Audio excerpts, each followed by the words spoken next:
ഈ ജോലി കിട്ടുമെന്ന് അശേഷം പ്രതീക്ഷിച്ചതല്ല. എത്ര ഇടത്ത അപേക്ഷകൾ അയച്ചത്. ഇന്റർവ്യൂവിന് നടന്ന് വയ്യാതായി. താൽക്കാലികമാണെങ്കിലും പിന്നീട് സ്ഥിരപ്പെടുത്തുമായിരിക്കും അല്ലേ? ഇപ്പൊ ഒന്നും പറയാൻ പറ്റില്ല. പ്രൈവറ്റ് കമ്പനി അല്ലേ, എല്ലാം മാനേജ്മെന്റിന്റെ കയ്യിലായിരിക്കുന്നത്. പിന്നെ ലതികയുടെ അമ്മയ്ക്ക് അസുഖം എങ്ങനെയുണ്ട്? അവള് പോയി 3 കൊല്ലായി. വേദന സഹിച്ച് ഇങ്ങനെ കിടക്കുന്നത് ഭേദം അതല്ലേ. ലതികയ്ക്ക് ഇപ്പൊ ഒരു ജോലി കിട്ടിയത് ഒരാശ്വാസമായി. കാര്യങ്ങളൊക്കെ മുമ്പോട്ട് നീങ്ങുന്നത് വലിയ വെത്തപ്പാടില്ല. എന്റെ ഒരാളുടെ പെൻഷൻ കൊണ്ട് എന്താവാനാടോ? വിവാഹപ്രായമായി നിൽക്കുന്ന 3 പെൺപിള്ളേരാണ്. പല സ്ഥലത്തുനിന്നും ലതികയ്ക്ക് വിവാഹാലോചനകൾ വരുന്നുണ്ട്. പക്ഷെ ജാതകം കൊണ്ടൊന്നും യോജിക്കുന്നില്ല. ചൊവ്വാദോഷമുള്ള ജാതകമാണേ. ഈ അടുത്ത അവസരത്തിൽ ഒറ്റപ്പാലത്തുനിന്ന് ഒരു ആലോചന ഉണ്ട്. ജാതകവും യോജിക്കും. പക്ഷെ അവരുടെ ഡിമാൻഡ് കേട്ടപ്പോഴേ തനിക്കറിയില്ല എന്റെ കാര്യങ്ങളെല്ലാം എവിടെ നിന്ന് എടുത്ത് കൊടുക്കാനാ. വരുന്നവർക്കൊന്നും പെങ്കൊച്ചിനല്ല വേണ്ടത്.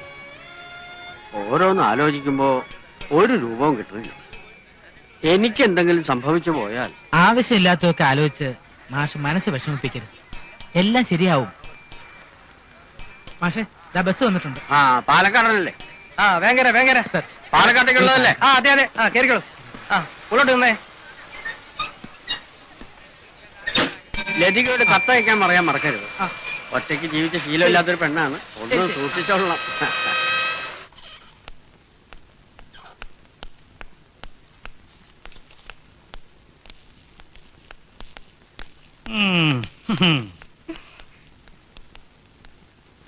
സോറി സർ, ബസ് മാറി കയറിയതുകൊണ്ടാ.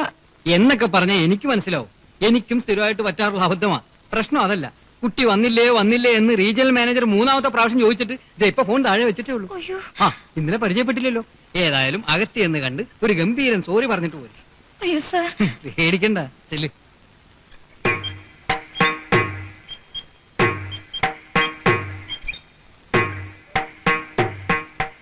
Sir good morning sir. Morning. ഇന്നലെ സാറ് ലീവായിരുന്നു.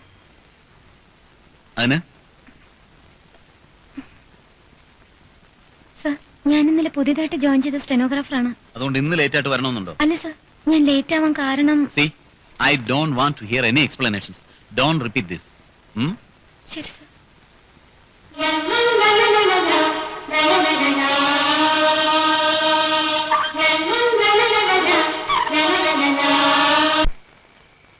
ദാ നോക്ക്, നല്ല കിളി പോലത്തെ കുട്ടികളാ. പല ബ്രോക്കർമാരിൽ നിന്ന് ഞാൻ തപ്പിയെടുത്തതാ. ഇതില് എന്റെ എല്ലാ കണ്ടീഷൻസും ഓക്കെ ആയിട്ടുള്ള കേസുകൾ എത്ര ഉണ്ട് അത് പറ. അതിപ്പോ പറയാൻ പറ്റില്ല. കാരണം കുട്ടിയെ ഇഷ്ടപ്പെട്ടെങ്കിൽ മാത്രമല്ലേ അതൊക്കെ അന്വേഷിക്കേണ്ട കാര്യമുള്ളൂ. ഇത് നോക്ക്, എന്തൊരു സൗന്ദര്യം. വല്ല സിനിമാക്കാരും കണ്ട അപ്പ തപ്പിക്കൊണ്ടുപോകും. ശരിയാ, പ്രേതമായിട്ട് അഭിനയിക്കാൻ പറ്റിയ മുഖം. ഇത് നോക്ക്, ഈ കുട്ടിയുടെ ശരീരം കണ്ടാൽ തന്നെ അറിയാം ഇതിന് നല്ലതുപോലെ കുക്കിംഗ് അറിയാമായിരിക്കുമെന്ന്. ഇത് കണ്ടോ, വയലേലകളുടെ പശ്ചാത്തലത്തിൽ ഒരു ശാലീന സൗന്ദര്യം. വയലേലകളുടെ ശാലീന സൗന്ദര്യത്തിന്റെ പശ്ചാത്തലത്തിൽ ചുരിദാറിട്ടൊരു കരിങ്കുരങ്ങെന്ന് പറയുന്നതായിരിക്കും കുറച്ചുകൂടെ ശരി. വിഷ്ണു, അതെ, എന്നെ ഇങ്ങനെ ടൂരിന് മാത്രമാണ് നിന്റെ ഉദ്ദേശമെങ്കിൽ നമുക്ക് ഈ പരിപാടി ഇവിടെ വെച്ച് അവസാനിപ്പിക്കാം. അതാ നല്ലത്. എടാ, ഒരു പെണ്ണിനെ നിനക്ക് ഇഷ്ടപ്പെട്ടില്ലെങ്കിൽ പിന്നെ ഈ ശാലീന സൗന്ദര്യം കൊണ്ട് നീ ഉദ്ദേശിക്കുന്നത് എന്താണെന്ന് പറ. എന്താ നിന്റെ നാവ് ഇറങ്ങിപ്പോയോ? അല്ല, ഈ ശാലീന അതങ്ങനെ എക്സ്പ്രസ് ചെയ്യാനൊന്നും പറ്റില്ല. വേണമെങ്കിൽ ഒരു എക്സാമ്പിൾ പറയാം. നമ്മുടെ ഓഫീസിൽ പുതുതായി ജോയിൻ ചെയ്ത സ്റ്റെനോ ഇല്ലേ? ലതിക. അതുപോലത്തെ ഒരു ശാലീന, നിഷ്കളങ്ക, ഗ്രാമീണ സൗന്ദര്യം. എക്സാക്ട്ലി.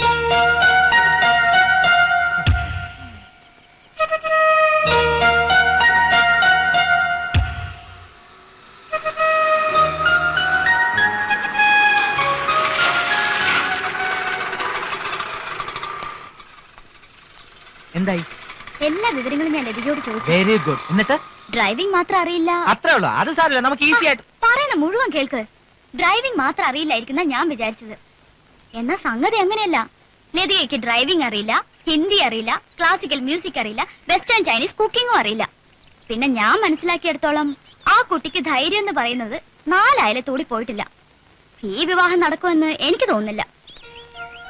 വിഷ്ണുവിന് സ്ത്രീധനം ഒരു പ്രശ്നമല്ലാത്തതുകൊണ്ട് ഈ വിവാഹം ശരിയാക്കിയാൽ അത് മാഷിന് വേണ്ടി ചെയ്യാവുന്ന ഏറ്റവും വലിയ ഉപകാരമായിരിക്കും. പിന്നെ ഒരു സമാധാനമുണ്ട്, ലതികയെ പോലൊരു പെൺകുട്ടിയാണ് സങ്കല്പത്തിലുള്ളത് എന്ന് വിഷ്ണു പറഞ്ഞതിന്റെ അർത്ഥം ആ കുട്ടിയെ അവൻ ഇഷ്ടമായി എന്നാണ്. So first condition is okay. ബാക്കി 6 കണ്ടീഷൻസ് അതിപ്പോ കെട്ടിപ്പോയി. ഈ വിവരങ്ങളെല്ലാം ചോദിച്ചറിഞ്ഞത് എന്തിനു വേണ്ടിയാണെന്ന് ലതയ്ക്ക് അറിയില്ലല്ലോ. പിന്നെ അത്രയ്ക്ക് മണ്ടിയാണോ ഞാൻ? അതിപ്പോ ആരെങ്കിലും സ്വയം സമ്മതിച്ചിരുന്ന കാര്യമാണോ? ഞാൻ പറഞ്ഞു വന്നത് ബാക്കി 6 കണ്ടീഷനുകളും ലതയ്ക്കുണ്ടെന്ന് നമ്മൾ വരുത്തുന്നു. അതെങ്ങനെ? അതിനൊക്കെ വഴിയുണ്ട്. പക്ഷെ അതിനു മുമ്പ് ഒരു അലിഖിത കണ്ടീഷൻ ഉണ്ടല്ലോ, അത് ഓക്കെ ആണോ എന്നാണ് ഇനി അറിയേണ്ടത്. എന്ത്? ജാതക പൊരുത്തം. സമസപ്തമം. ഇത്രയും പൊരുത്തമുള്ള ജാതകങ്ങൾ ഞാൻ എന്റെ ജീവിതത്തിൽ ഇതുവരെ കണ്ടിട്ടില്ല. 10ൽ 8 പൊരുത്തങ്ങളും ഒത്തു വന്നിരിക്കുക. മുജ്ജന്മ ബന്ധമാ. ഈ വിവാഹം നടത്താൻ വേണ്ടി നീയോ നിന്റെ കൂട്ടുകാരിയോ പ്രത്യേകിച്ച് ശ്രമിക്കേണ്ട കാര്യമൊന്നുമില്ല. അത് താനേ നടന്നിരിക്കും. ഇതൊക്കെ ഇത്ര കൃത്യമായിട്ട് ഇതിലെവിടെ എഴുതി വെച്ചിരിക്കുന്നത്? ജ്യോതിഷത്തെ കളിയാക്കല്ലേ. വേണ്ട. വിഷ്ണുവിന്റെ ലതികയുടെ വിവാഹം നടന്നില്ലെങ്കിൽ നീ എന്നെ കഴുതയെന്ന് വിളിച്ചു. അതിപ്പോ ജീവിതത്തിൽ ഇതുവരെ കഴുതയെന്നുള്ള വിളി കേട്ടിട്ടില്ലാത്ത ഒരാളാണ് ഇങ്ങനെ പറയുന്നതെങ്കിൽ ഓക്കെ. സാറിപ്പോ അങ്ങനെയല്ലല്ലോ. അതെ. എന്താ കാര്യം പറഞ്ഞു? കാര്യമൊക്കെ ഇവിടെ വന്നിട്ട് പറയാമെന്നാ പറഞ്ഞത്. വളരെ ഗൗരവമുള്ള വിഷയമാണെന്ന് മാത്രം പറഞ്ഞു. എന്നിട്ട് ആളിനെ കാണുന്നില്ലല്ലോ. ദാ എത്തിയല്ലോ. നിങ്ങൾ വന്നിട്ട് അധികം നേരമായോ? ഇല്ല. ഇനി പറഞ്ഞേ, എന്താ ഇത്ര അത്യാവശ്യ കാര്യം? എനിക്കിന്നലെ രാഘവ മാഷിന്റെ കത്തുണ്ടായിരുന്നു. അച്ഛന്റെയോ? അതെ. വേറൊന്നുമല്ല, ലതികയ്ക്ക് എങ്ങനെയെങ്കിലും ജോലി പെർമനന്റ് ആക്കി കൊടുക്കണം. വീട്ടിലെ പ്രാരാബ്ദങ്ങളെ കുറിച്ച് ഓർത്ത് അച്ഛന് വിഷമിക്കാനേ നേരുള്ളൂ. പക്ഷേ ലതികയ്ക്ക് അറിയാമല്ലോ, പോസ്റ്റ് പെർമനന്റ് ആക്കി കിട്ടുക എന്നുള്ളത് അത്ര എളുപ്പമുള്ള കാര്യമല്ല. അപ്പോ ലതികയും പിരിച്ചുവിടുന്നാണോ? കൃഷ്ണൻകുട്ടി വിചാരിച്ച പെർമനന്റ് ആക്കാൻ ഒരു രക്ഷയില്ലേ? രക്ഷയില്ലേന്ന് ചോദിച്ചാൽ ഒരു ചെറിയ മാർഗമുണ്ട്. പക്ഷെ അത് ഇത്തിരി കടുത്ത മാർഗമാണ്. പുറത്തിറങ്ങിയാൽ എന്റെ ജോലി വരെ പോകുന്ന കേസാ. അയ്യോ, അങ്ങനെ കൃഷ്ണൻകുട്ടിയുടെ ജോലി നഷ്ടപ്പെടുത്തിയൊന്ന് എനിക്ക്. നിക്കേ, എന്താണ് മാർഗം എന്ന് കേൾക്കട്ടെ. അതായത് പോസ്റ്റ് പെർമനന്റ് ആക്കാനുള്ള അധികാരം മാനേജ്മെന്റ് റീജിയണൽ മാനേജർക്ക് കൊടുത്തിരിക്കുക. അപ്പൊ സംഗതി എളുപ്പമായില്ലേ? റീജിയണൽ മാനേജർ ക്ലോസ് ഫ്രണ്ട് അല്ലേ? അവിടെ നിങ്ങൾക്ക് തെറ്റി. ഇക്കാര്യത്തിൽ വ്യക്തിബന്ധവും സുഹൃത്ത് ബന്ധവും അവൻ നോക്കാറില്ല. Is A very strict administrator. അപ്പൊ പിന്നെ വഴിയുണ്ടെന്ന് പറഞ്ഞത്? പറഞ്ഞോട്ടെ, ചില പ്രത്യേക ക്വാളിഫിക്കേഷൻസ് ഉള്ളവരെ മാത്രമേ വിഷ്ണു പെർമനന്റ് ആക്കൂ. അതെന്താ ഈ പ്രത്യേക ക്വാളിഫിക്കേഷൻസ്? പറയാം. ഫസ്റ്റ് കണ്ടീഷൻ, കുട്ടി ശാലീന സുന്ദരി ആയിരിക്കണം.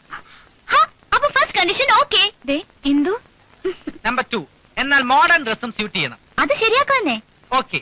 പിന്നെ ഹിന്ദി ഫ്ലുവന്റ് ആയി സംസാരിക്കാനും എഴുതാനും അറിഞ്ഞിരിക്കണം. ധൈര്യശാലി ആയിരിക്കണം. കൂടാതെ ക്ലാസിക്കൽ മ്യൂസിക് അറിഞ്ഞിരിക്കണം. വെസ്റ്റേൺ ചൈനീസ് കുക്കിംഗ് അറിഞ്ഞിരിക്കണം. ഡ്രൈവിംഗും അറിഞ്ഞിരിക്കണം. ഇതൊന്നും എനിക്ക് അറിയില്ലെന്ന് ഞാൻ ഇന്ദുവിനോട് പറഞ്ഞതല്ലേ. ഓ, അപ്പൊ ജോലി പെർമനന്റ് ആക്കാൻ വേണ്ടിയായിരുന്നോ ഇതല്ല ലതികയോട് ചോദിച്ച് മനസ്സിലാക്കാൻ പറഞ്ഞത്? അതെ. സ്റ്റെനോഗ്രാഫറുടെ ജോലിക്ക് ഇതൊക്കെ അറിഞ്ഞിരിക്കണം നിർബന്ധമുണ്ടോ? ഈ കാര്യം എന്റെ അടുത്ത് ചോദിച്ചിരിക്കട്ടെ. വിഷ്ണുവിന്റെ അടുത്ത് ചോദിച്ചാൽ ഈ ടെമ്പററി ജോലി എന്നെ തെറിച്ചെന്നിരിക്കും. ബന്ധം നോക്കിയിട്ടല്ല അവൻ കണ്ടീഷൻസ് വെച്ചിരിക്കുന്നത്. എന്ത് പറയുന്നു എന്നാണ് എനിക്കറിയേണ്ടത്. എങ്കിൽ എനിക്ക് ഈ ജോലി വിധിച്ചിട്ടില്ല എന്ന് കരുതിയാൽ മതി. കാരണം ഈ പറഞ്ഞ യോഗ്യതകളൊന്നും എനിക്കില്ലല്ലോ. ഉണ്ടെന്ന് ഞാൻ പറയുന്നു. അതെ, അങ്ങനെ വിഷ്ണുവിനെ ധരിപ്പിച്ച് നമ്മൾ കാര്യങ്ങൾ നേടിയെടുക്കുന്നു. ഈശ്വര, അതിനൊന്നും ഞാനില്ല. അങ്ങനെ എടുത്തു ചാടി ഒരു തീരുമാനം എടുക്കണ്ട. അതെ, കുറച്ചൊക്കെ കള്ളത്തരം കാണിക്കാതെ ഇന്നത്തെ കാലത്ത് ജീവിക്കാൻ പറ്റില്ല. ഇത്രയും നല്ല സാധ്യതയുള്ള ഒരു പോസ്റ്റ് കിട്ടുന്നതിന് വേണ്ടി ഇത്രയും ചെറിയ കള്ളത്തരങ്ങൾ പറയുന്നത് ഒരു തെറ്റൊന്നുമല്ല. അല്ല എന്തു? ശരിയാ. കണ്ടക്ടർ പോസ്റ്റിന്റെ ഇന്റർവ്യൂവിന് ലോങ് ജമ്പ് ഹൈ ജമ്പ് ഒക്കെ അറിയാവുന്ന ചോദിച്ചപ്പോ ഞാൻ അറിയാവുന്ന കള്ളാവാ പറഞ്ഞത്. അതുകൊണ്ട് ആ ജോലി കിട്ടി. എന്നാലും പിന്നീട് എനിക്ക് ഈ യോഗ്യതകളൊന്നും ഇല്ലെന്ന് വിഷ്ണു സാർ അറിഞ്ഞ അപ്പൊ ജോലി പോവില്ലേ? പെർമനന്റ് ആയി കഴിഞ്ഞാൽ പിന്നെ ഇതൊക്കെ അറിയാമോന്ന് ഡെയിലി ചെക്കിംഗ് ഒന്നും ഉണ്ടാവില്ല. ഈ ക്വാളിഫിക്കേഷൻസ് എല്ലാം ലതികയ്ക്കുണ്ട് എന്നുള്ളത് വിഷ്ണുവിനെ എങ്ങനെ ബോധ്യപ്പെടുത്തും എന്നതാണ് പ്രശ്നം. ഇന്ദുവും ലതികയും എന്റെ കൂടെ നിന്നാൽ മാത്രം മതി. ബാക്കി കാര്യങ്ങൾ ഞാൻ ഏറ്റു. എന്നാൽ കൂടെ നിൽക്കുന്ന കാര്യം ഞങ്ങളും ഏറ്റു. അയ്യോ വേണ്ട ഇന്ദു, എനിക്ക് ഇന്ദുവിന്റെ അത്രയും ധൈര്യം പോരാ. എന്നെ കൊണ്ട് പറ്റില്ല. എല്ലാറ്റിനും ഞങ്ങൾ കൂടെ ഉണ്ടാവുന്ന പറഞ്ഞില്ലേ, പിന്നെന്താ? അതെ. ഈശ്വര,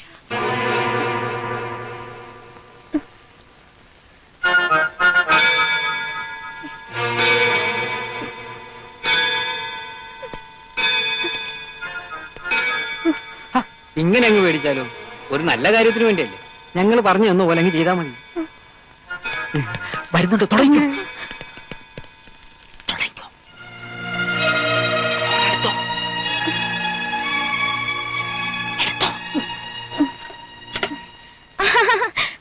अच्छा सब तो आप ऐसा कीजिए, हाँ एक ओपन टिकट इधर से लीजिए.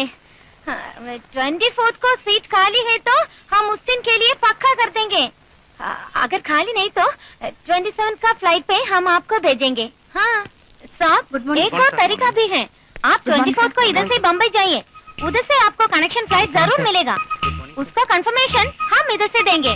हाँ नहीं नहीं, फैर में जरा भी फर्क नहीं पड़ेगा। हाँ दोनों बराबर हैं। हाँ साहब, शुक्रिया साहब, नमस्ते।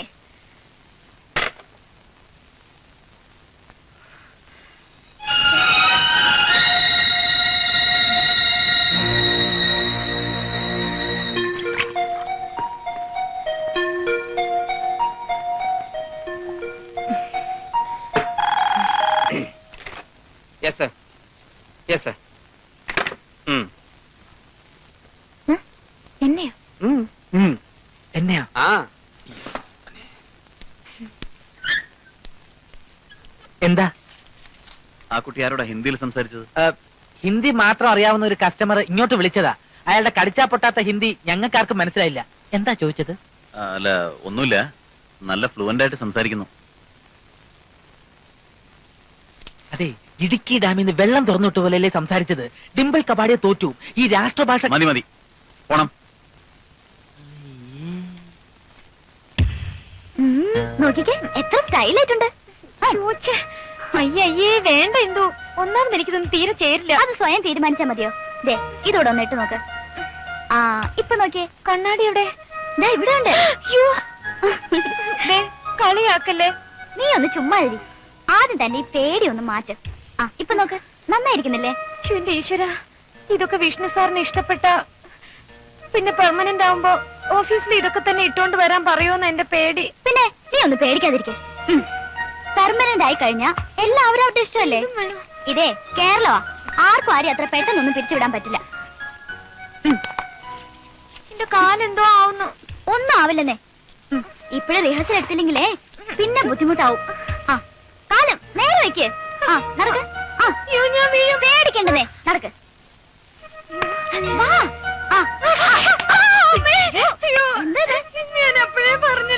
എന്താ കാലിങ്ങനെ വെച്ചിരിക്കുന്നത്? നേരെ വെക്ക്. കാലല്ല, കണ്ണട വെച്ചപ്പോ കണ്ണ് കാണാൻ പറ്റുന്നില്ല. അതൊക്കെ തോന്നല. ഇപ്പൊ കുഴപ്പമില്ല, കുഴപ്പമില്ലല്ലോ. നടന്നാട്ടെ. എന്താ ഇവിടെ? അത് മേറ്റൻ, നാളെ ഇവൾക്ക് ഓഫീസില് ഫാൻസി ഡ്രസ് കോമ്പറ്റീഷൻ ഉണ്ട്. റിഹേഴ്സൽ എടുക്കായിരുന്നു അല്ലേ? സമ്മാനം ഉറപ്പാ.